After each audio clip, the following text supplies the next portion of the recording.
ಪಾಕಿಸ್ತಾನ ಪ್ರಾಣ ಭಿಕ್ಷೆಯನ್ನು ಕೇಳ್ತಾ ಇದೆ. ಯಾಕೆಂದರೆ ಪಾಕಿಸ್ತಾನಕ್ಕೆ ಒಂದಾದ ಮೇಲೆ ಒಂದು ದೇಶದ ಸಹಾಯವನ್ನು ಕೇಳ್ತಾ ಹೋಗಿದೆ. ತನ್ನ ಮಿತ್ರ ರಾಷ್ಟ್ರಗಳು ಅಂತೇಳಿ ಅದು ಈ ಹಿಂದಿನಿಂದ ಏನು ಪರಿಗಣಿಸ್ಕೊಂಡಿತ್ತು, ಅಥವಾ ತಾನು ಯಾರ ಸೇವೆಯನ್ನು ಮಾಡಿದ್ದೀನಿ ಅಂತ ಕೂಡ ಅದು ಇದುವರೆಗೆ ಹೇಳ್ಕೊಂಡಿತ್ತು, ಅವರ ಹತ್ರ ಕೂಡ ಹೋಗಿ ಕೇಳ್ಕೊಂಡಿದೆ. ಆದರೆ ಸದ್ಯಕ್ಕೆ ಪಾಕಿಸ್ತಾನದ ಸಹಾಯಕ್ಕೆ ಬರುವಂಥವರು ಯಾರೂ ಕೂಡ ಇಲ್ಲ ಅನ್ನೋದು ಜಾಗತಿಕವಾಗಿ ಸ್ಪಷ್ಟವಾಗ್ತಿದೆ. ಯಾಕೆಂದರೆ ಪಾಕಿಸ್ತಾನ ಮಾಡ್ತಾ ಇರುವಂತಹ ಪಾಪಿ ಕೃತ್ಯಗಳಿದಾವಲ್ಲ, ವಿಶೇಷವಾಗಿ ಈ ರೀತಿಯಂಥ ಉಗ್ರ ಚಟುವಟಿಕೆಗಳಿದಾವಲ್ಲ, ಈ ಕಾರಣಕ್ಕಾಗಿ ಪಾಕಿಸ್ತಾನದ ಸಹಾಯಕ್ಕೆ ಯಾರೂ ಬರ್ತಾ ಇಲ್ಲ ಅನ್ನೋದು ಮತ್ತೆ ಖಾತ್ರಿ ಆಗ್ತಾ ಇದೆ. ಪಾಕಿಸ್ತಾನವನ್ನು ಬಗ್ಗು ಬಡಿಯೋದಕ್ಕೆ ಸಭೆಗಳನ್ನು ನಡೆಸಲಾಗ್ತಾ ಇದೆ. ಭಾರತದಲ್ಲಿ ಒಂದಾದ ಮೇಲೊಂದು ಸಭೆಗಳು ದೆಹಲಿಯಲ್ಲಿ ನಡೀತಾ ಇದ್ದಾವೆ. ದೆಹಲಿಯಲ್ಲಿ ಪ್ರಧಾನಮಂತ್ರಿಯವರ ಕಚೇರಿಯಲ್ಲಿ ಮೋದಿಯವರ ನೇತೃತ್ವದಲ್ಲಿ ಇವತ್ತು ಕೂಡ ಸಭೆ ನಡೆದಿದೆ. ಬಹಳ ಮುಖ್ಯವಾಗಿ ಇವತ್ತು ನಡೆದಂತಹ ಸಭೆಯಲ್ಲಿ ರಕ್ಷಣಾ ಕಾರ್ಯದರ್ಶಿ ಜೊತೆಗೆ ಸಭೆಯನ್ನು ಮಾಡಲಾಗಿದೆ. ರಕ್ಷಣಾ ವಿಚಾರಗಳಿಗೆ ಸಂಬಂಧಪಟ್ಟಂತಹ ಅಂಶಗಳ ಬಗ್ಗೆ ಚರ್ಚಿಸಲಾಗಿದೆ. ಅಂದರೆ ಭಾರತದ ಯಾವ ಸ್ವರೂಪದಲ್ಲಿ ಉಗ್ರರಿಗೆ ಪಾಠ ಕಲಿಸಬೇಕು ಅನ್ನುವಂತಹ ನಿಟ್ಟಿನಲ್ಲಿ ಮೋದಿ, ಅಮಿತ್ ಶಾ ಹಾಗೆಯೇ ರಾಜನಾಥ್ ಸಿಂಗ್ ಎಲ್ಲರೂ ಕೂಡ ಬಹಳ ಖಡಕ್ಕಾದಂತಹ ಮಾತುಗಳನ್ನು ಹೇಳ್ತಾ ಇದ್ದಾರೆ. ಇನ್ನು ಪಹಲ್ಗಾಮ್ ಸಂತ್ರಸ್ತರಿಗೆ ನ್ಯಾಯ ಕೊಡಿಸುವಂತಹ ಸಂಕಲ್ಪವಾಗಿಯೂ ಕೂಡ ಸಭೆಗಳನ್ನು ನಡೆಸಲಾಗ್ತಾ ಇದೆ. ಪಹಲ್ಗಾಮ್ ಸಂತ್ರಸ್ತರಿಗೆ ನ್ಯಾಯ ಕೊಡಿಸಲೇಬೇಕು ಅನ್ನುವಂಥದ್ದು ನಿಟ್ಟಿನಲ್ಲಿ ಭಾರತ ಸರ್ಕಾರ ಕಾರ್ಯೋನ್ಮುಖವಾಗಿರುವಂಥದ್ದು. ಈ ಸಂದರ್ಭದಲ್ಲಿನೇ ಬಹಳ ಮುಖ್ಯವಾಗಿ ಕೆಲವೊಂದು ಅಂಶವನ್ನು ನಾವಿಲ್ಲಿ ಗಮನಿಸಬೇಕು. ವಿಶ್ವದ ಎದುರು ಪಾಕಿಸ್ತಾನ ಏಕಾಂಗಿ ಆಗ್ತಾ ಇದೆ. ಮೇ 1, 2025 ಅಮೆರಿಕದ ಮುಂದೆ ಅಳಲನ್ನು ತೋಡ್ಕೊಂಡಿತ್ತು ಪಾಕಿಸ್ತಾನ. ಅಮೆರಿಕ ಅಧ್ಯಕ್ಷ ಟ್ರಂಪ್ ಎದುರು ತಲೆ ತಗ್ಗಿಸಿತ್ತು ಪಾಕಿಸ್ತಾನ. ಅದು ಕೇಳ್ಕೊಂಡಿತ್ತು ಪಾಕಿಸ್ತಾನ, ನಮಗೆ ಸಹಾಯ ಮಾಡಿ, ಭಾರತ ಪಾಕ್ ಉದ್ವಿಗ್ನತೆ ಬಗೆಹರಿಸಿ ಅಂತ ತನ್ನ ಗೋಳಾಟವನ್ನು ತೋಡ್ಕೊಂಡಿತ್ತು. ಯಾಕೆಂದರೆ ಈ ಕೆಲಸವನ್ನು ಶಹಬಾಜ್ ಶರೀಫ್ ಮಾಡ್ಕೊಂಡಿದ್ದಾರೆ. ಟ್ರಂಪ್ ಮುಂದೆ ಹೇಳಿದ್ದಾರೆ ಇಂಥದ್ದೊಂದು ಪ್ರಯತ್ನ ನಡೀತಾ ಇದೆ ಅಂತ ಹೇಳಿಕೊಂಡು ಭಾರತದ ಕಡೆಯಿಂದ ನಮಗೆ ಈಗ ಭಯ ಇದೆ ಅಂಥೇಳಿ. ಪಾಕ್ ರಾಯಭಾರಿ ರಿಜ್ವಾನ್ ಸಯೀದ್ ಶೇಖ್ ಅರ್ಜಿಯನ್ನು ಕೂಡ ಹಾಕಿದ್ರು ಅಮೆರಿಕದ ಮುಂದೆ.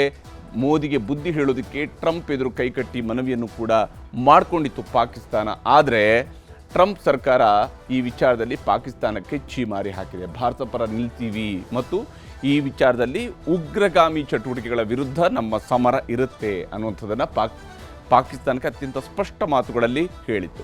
ಇದಾದ ನಂತರ ಗಲ್ಫ್ ದೇಶಗಳ ಎದುರು ಕೂಡ ಗೋಳಾಟವನ್ನು ತೋಡ್ಕೊಂಡಿದೆ ಪಾಕಿಸ್ತಾನ. ಮೇ 2ನೇ ತಾರೀಕಿನಂದು ಯಾವಾಗ ಅಮೆರಿಕ ಕೈ ಬಿಡ್ತೋ ಅದಕ್ಕೆ ನಂತರ ನೆನಪಾಗಿರುವಂಥದ್ದು ಇಸ್ಲಾಮಿಕ್ ರಾಷ್ಟ್ರಗಳು, ಗಲ್ಫ್ ದೇಶಗಳು. ಆದರೆ ಭಾರತ ಜೊತೆಗಿನ ವ್ಯಾಪಾರ ಸ್ನೇಹವನ್ನು ಕಳೆದುಕೊಳ್ಳೋದಿಲ್ಲ ಅನ್ನುವಂತಹ ನಿಟ್ಟಿನಲ್ಲಿ ಈ ಗಲ್ಫ್ ರಾಷ್ಟ್ರಗಳು ಕೂಡ ಸ್ಪಷ್ಟವಾಗಿ ಹೇಳಿರುವಂಥದ್ದು. ಭಾರತದ ವಿರುದ್ಧವಾಗಿ ನಾವು ನಿರ್ಧಾರವನ್ನು ಘೋಷಿಸುವುದಿಲ್ಲ ಅಥವಾ ಕೇವಲ ಇಸ್ಲಾಮಿಕ್ ಅನ್ನುವಂತಹ ಕಾರಣಕ್ಕಾಗಿ ಮಾತ್ರ ಪಾಕಿಸ್ತಾನದ ಬೆಂಬಲಕ್ಕೆ ನಿಲ್ಲೋದಿಲ್ಲ.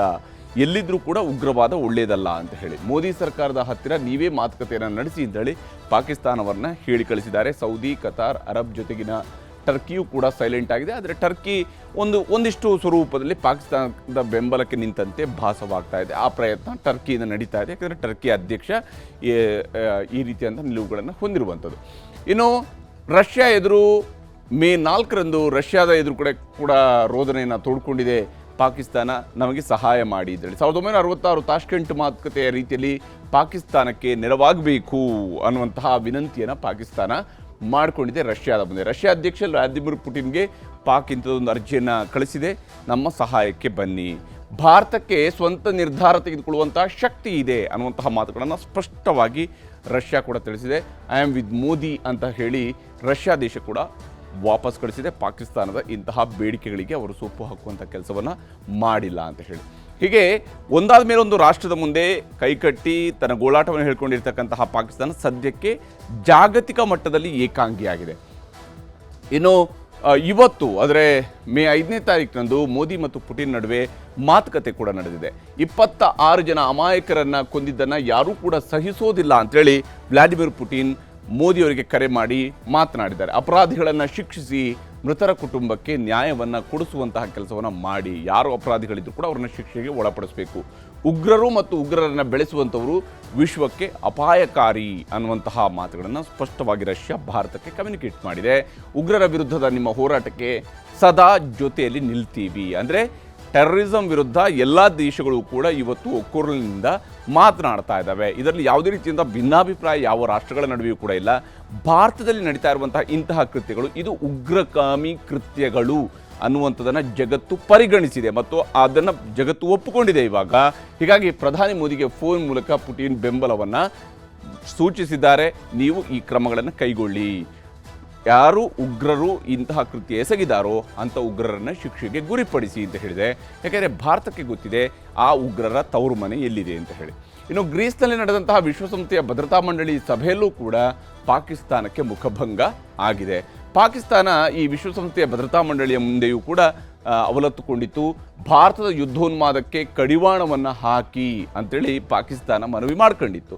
ವಿಶ್ವ ವೇದಿಕೆಯಲ್ಲೂ ಕೂಡ ಆ ಪ್ರಯತ್ನವನ್ನು ಮಾಡಿತ್ತು. ಎರಡು ದೇಶಗಳ ವಿವಾದಕ್ಕಿಂತ ಉಗ್ರವಾದವನ್ನು ನಿಲ್ಲಿಸಬೇಕು ಅನ್ನುವ ಮಾತುಗಳನ್ನು UNSC ಸ್ಪಷ್ಟವಾಗಿ ಹೇಳಿದೆ.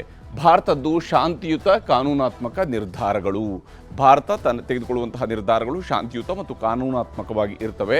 UNSC ಸಭೆಯಲ್ಲಿ ಪ್ರಬಲವಾದಂಥ ವಾದವನ್ನು ಭಾರತ ಮಂಡಿಸಿದೆ. ನಮ್ಮ ನಿಲುವು ಏನು, ನಾವು ಯಾವ ಸ್ವರೂಪದಲ್ಲಿ ಶಾಂತಿಪೂರ್ವಕವಾಗಿ ವಿಚಾರಗಳನ್ನು ನೋಡ್ತೀವಿ ಅನ್ನೋದನ್ನು ಕೂಡ ಹೇಳಿದೆ. ಮತ್ತು ನಮ್ಮ ನೆಲಕ್ಕೆ ಬಂದು ನಮ್ಮಲ್ಲಿ ನೆತ್ತರ ಹರಿಸಿದವರನ್ನ ಸುಮ್ಮನೆ ಬಿಡುವಂತಹ ಪ್ರಶ್ನೆಯೂ ಕೂಡ ಇರೋದಿಲ್ಲ ಅನ್ನುವಂಥದ್ದು. ಇಲ್ಲಿ ಪಾಕಿಸ್ತಾನಕ್ಕೆ ಸಾಲವನ್ನು ಕೊಡಿಸುವುದನ್ನು ಕೂಡ ಬಂದ್ ಮಾಡಿಸುವಂತಹ ಪ್ರಯತ್ನಕ್ಕೆ ಈಗ ಭಾರತ ಕೈ ಹಾಕಿದೆ. ಬಹಳ ಮುಖ್ಯವಾಗಿ ಪಾಕಿಸ್ತಾನ ಆಲ್ರೆಡಿ ಬಹಳ ಆರ್ಥಿಕ ಮುಗ್ಗಟ್ಟನ್ನು ಎದುರಿಸ್ತಾ ಇರುವಂತಹ ರಾಷ್ಟ್ರ. ವಿಶ್ವದ ಆರ್ಥಿಕ ನೆರವು ಅದಕ್ಕೆ ಬೇಕಾಗಿರುತ್ತೆ.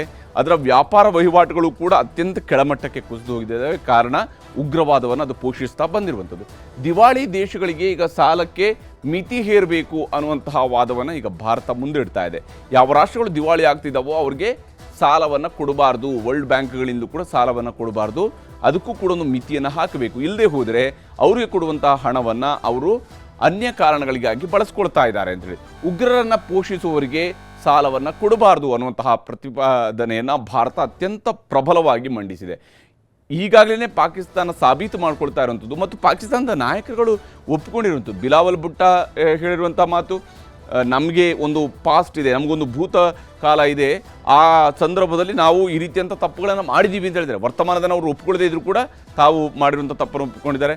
ಆ ದೇಶದ ರಕ್ಷಣಾ ಸಚಿವರು ಹೇಳ್ಕೊಂಡಿದ್ದಾರೆ, ಹೌದು ನಾವು ವೆಸ್ಟ್ ಕಂಟ್ರೀಸ್ಗಾಗಿ ಪಾಶ್ಚಿಮಾತ್ಯ ರಾಷ್ಟ್ರಗಳಿಗೆ ಬೇಕಾಗಿ ನಾವು ತಪ್ಪು ಮಾಡಿದ್ದೇವೆ ಉಗ್ರರನ್ನು ಪೋಷಿಸಿ ಅನ್ನುವಂಥದ್ದನ್ನು ಹೇಳ್ಕೊಂಡಿದ್ದಾರೆ.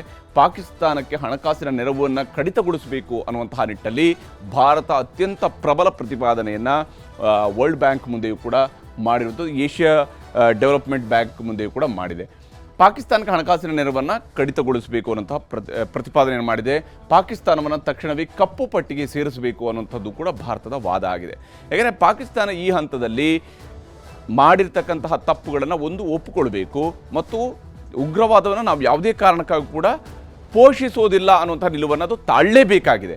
ಭಾರತದ ನಡೆಗೆ ಪತ್ರಗುಟ್ಟಿದೆ ಈಗ ಪಾಕಿಸ್ತಾನ. ಯಾಕೆಂದರೆ ಈಗ ಒಂದಾದ ಮೇಲೆ ಒಂದು ಪೆಟ್ಟುಗಳನ್ನು ಈಗ ಭಾರತದ ಕಡೆಯಿಂದ ಬೀಳ್ತಾ ಹೋದಂಗೆ ಪಾಕಿಸ್ತಾನ ಪತ್ರಗುಟ್ಟು ಹೋಗ್ತಾ ಇರೋದು ಸ್ಪಷ್ಟ ಇದೆ. ತುರ್ತು ಸಂಸತ್ ಅಧಿವೇಶನವನ್ನು ಪಾಕಿಸ್ತಾನದ ಪ್ರಧಾನಮಂತ್ರಿ ಕರೆದಿದ್ದಾರೆ. ಭಾರತದ ಮೇಲಿಂದ ಬರಬಹುದಾಗಿರ್ತಕ್ಕಂಥ ಯಾವುದೇ ರೀತಿಯಾದಂಥ ಆಕ್ರಮಣದ ಸಾಧ್ಯತೆಗಳ ಬಗ್ಗೆಯೂ ಕೂಡ ಚರ್ಚೆಯನ್ನು ನಡೆಸೋದಿದೆ. ಮುಂದಿನ ಕ್ರಮಗಳ ಬಗ್ಗೆ ಚರ್ಚಿಸೋದಕ್ಕೆ ಅಧಿವೇಶನವನ್ನು ಕರೆದಿದ್ದಾರೆ. ಭಾರತ ಪ್ರತೀಕಾರವನ್ನು ತೆಗೆದುಕೊಳ್ತಾ ಇದೆ ಅನ್ನೋದು ಪಾಕಿಸ್ತಾನಕ್ಕೆ ಆಲ್ರೆಡಿ ಗೊತ್ತಾಗಿದೆ. ಪ್ರತೀಕಾರದ ಮೊದಲ ಹಂತಗಳು ಈಗಾಗಲೇ ಕಂಪ್ಲೀಟ್ ಆಗಿದ್ದಾವೆ. ಚೀನಾ ರಾಯಭಾರಿಯನ್ನು ಭೇಟಿಯಾಗಿದ್ದಾರೆ ಪಾಕಿಸ್ತಾನದ ಅಧ್ಯಕ್ಷ ಚೀನಾ ರಾಯಭಾರಿಯನ್ನು ಕರೆಸಿಕೊಂಡು ಮಾತುಕತೆಯನ್ನು ನಡೆಸಿದ್ದಾರೆ. ಅಂದರೆ ಚೀನಾದಿಂದ ಯಾವುದಾದ್ರೂ ಸ್ವರೂಪದ ನೆರವು ತನಗೆ ಸಿಗುತ್ತಾ ಅಂತೇಳಿ ಹಾತೊರೆದು ಕುಳಿತಿದೆ ಪಾಕಿಸ್ತಾನ. ಖಂಡಾಂತರ ಕ್ಷಿಪಣಿ ಪ್ರಯೋಗವನ್ನು ಮಾಡಿದೆ ಪಾಕಿಸ್ತಾನ. ಈ ಸಂದರ್ಭದಲ್ಲಿನೇ ಅದು ಖಂಡಾಂತರ ಕ್ಷಿಪಣಿ ಪ್ರಯೋಗ ಮಾಡಿದೆ. ಅದು ಅತ್ಯಂತ ದುರ್ಬಲ ಕ್ಷಿಪಣಿಯನ್ನು ಪ್ರಯೋಗಿಸಿದೆ. ಕೇವಲ 120 ಕಿಲೋಮೀಟರ್ ದೂರದ ದಾಳಿಯನ್ನು ಎದುರಿಸಬಲ್ಲಂತಹ ಕ್ಷಿಪಣಿ ಅದಾಗಿದ್ದು ಭಾರತದ ಜೊತೆಗಿನ ಸಂಘರ್ಷದ ಸಂದರ್ಭಗಳಿಗೆ ಹೋಲಿಕೆ ಮಾಡಿದರೆ ಅತ್ಯಂತ ದುರ್ಬಲ ಅಸ್ತ್ರವನ್ನು ಪಾಕಿಸ್ತಾನ ಇವತ್ತು ಪ್ರಯೋಗ ಮಾಡಿದೆ ಮತ್ತು ಆ ಮೂಲಕವಾಗಿ ಜಾಗತಿಕ ಮಟ್ಟದಲ್ಲಿ ನಗೆಪಾಟಲಿಗೆ ಈಡಾಗ್ತಾ ಇದೆ. ಇನ್ನು LOCಯಲ್ಲಿ ಉಗ್ರರ ಅಡಗುತಾಣಗಳೇ ಇಲ್ಲ ಅನ್ನುವಂತಹ ವಾದವನ್ನು ಮಾಡ್ತಾ ಇದೆ. POKಯಲ್ಲೂ ಕೂಡ ಉಗ್ರರ ಅಡಗುತಾಣಗಳು ಇಲ್ಲ ಅಂಥೇಳಿ ಅದು ವಾದವನ್ನು ಮುಂದಿಡ್ತಾ ಇದೆ. ಅಂತಾರಾಷ್ಟ್ರೀಯ ಮಾಧ್ಯಮಗಳನ್ನು ಕರ್ಕೊಂಡು ಹೋಗಿದೆ ಪಾಕಿಸ್ತಾನ. ಆ ಮೂಲಕ ತಾನು ಭಾಳ ದೊಡ್ಡದಾದಂತಹ ಅಭಿವೃದ್ಧಿ ಕೆಲಸಗಳನ್ನು ಮಾಡ್ತಿದ್ದೇನೋ ಅನ್ನುವಂಥ ರೀತಿಯಲ್ಲಿ ಬಿಂಬಿಸಿಕೊಳ್ಳುವಂಥ ಪ್ರಯತ್ನವನ್ನು ಮಾಡ್ತಾ ಇದೆ. ಆದರೆ ಪಾಕಿಸ್ತಾನ ಮಾಡಿರುವ ಅಷ್ಟೂ ತಪ್ಪುಗಳ ಅರಿವು ಭಾರತಕ್ಕೆ ಇರೋದ್ರಿಂದಾಗಿಯೇ ಭಾರತ ಈ ಬಾರಿ ಪಾಕಿಸ್ತಾನವನ್ನು ಮಟ್ಟ ಹಾಕೋದಕ್ಕೆ ಬೇಕಂತ ಎಲ್ಲ ಪ್ರಯತ್ನಗಳನ್ನು ಜಾಗತಿಕ ಮಟ್ಟದಲ್ಲಿ ಮತ್ತು ಆಂತರಿಕವಾಗಿಯೂ ಕೂಡ ಆ ಪ್ರಯತ್ನವನ್ನು ನಡೆಸ್ತಾ ಇರುವಂಥದ್ದು. ಹೀಗಾಗಿ ಪಾಕಿಸ್ತಾನದ ಪ್ರಾಣಭಿಕ್ಷೆ ಕೇಳ್ತಾ ಇದೆ. ಏನಾಗುತ್ತೆ ನೋಡಬೇಕು.